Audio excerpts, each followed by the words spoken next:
When we hear cancer stages 1 through 4, society tends to treat these numbers like a simple, inevitable countdown clock. But in medical practice, the numbers are far less absolute. Two people diagnosed with stage 3 colon cancer can have entirely different tumors, receive completely different treatments, and experience vastly different outcomes. Relying strictly on that 1 to 4 scale leaves you missing the actual mechanics of the disease. A single digit simply cannot describe how a tumor is behaving or where it's trying to go. To map the disease, doctors rely on the raw data behind that summary number. They use a highly specific classification model called the TNM system. To truly grasp what a diagnosis means, we have to look past the top-line number. We need to decode this highly specific medical alphabet soup. The T stands for the primary tumor. This is the origin point, where the abnormal cells first began to grow. This diagram illustrates the T-scale, which ranges from Tx up to T4. It measures the physical size of that original tumor, how deep it has grown into an organ, and whether it has pushed across tissue layers to reach nearby structures. But there is a catch. The same T number represents different measurements depending on the specific organ.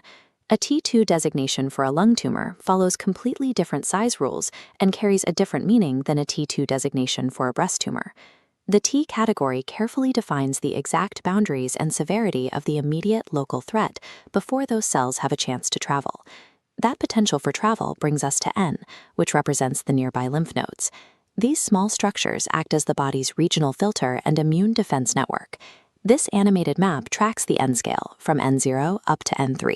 If cancer cells break away from the origin point and reach these filters, doctors use the N scale to describe exactly how many nodes are compromised and where those nodes are located. If the cells slip past the regional defenses and travel through the bloodstream or lymphatic system to distant organs, the focus shifts to M for distant metastasis. Doctors use M0 to indicate no distant spread, and M1 when the cancer has traveled to a completely new location, like the bones or the brain. Even when this happens, the medical naming convention remains tied to the origin point.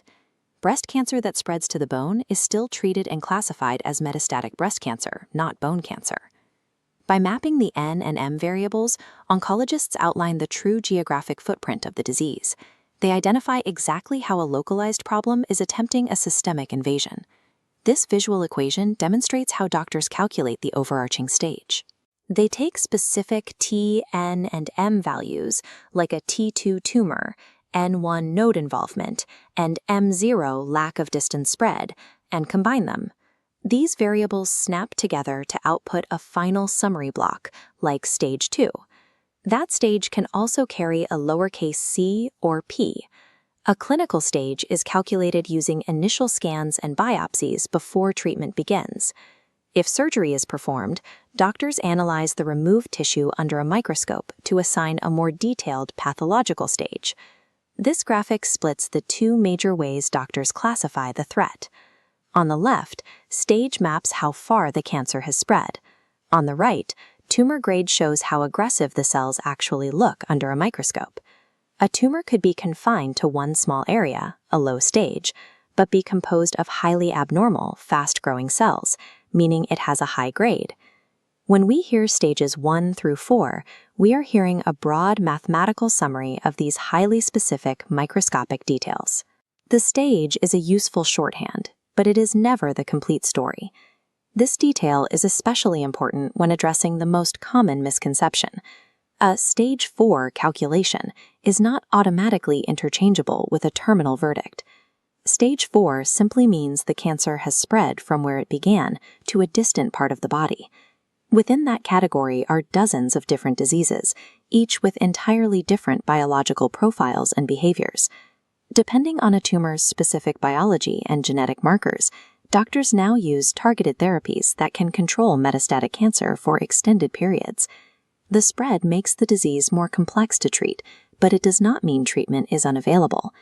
If you or someone you love receives a diagnosis, ask the medical team for the complete TNM classification, the tumor grade, and the biomarker results. Do not settle for a single stage number. Understanding the full TNM code replaces the fear of a vague summary with concrete information. It turns a frightening diagnosis into a readable, actionable blueprint for care.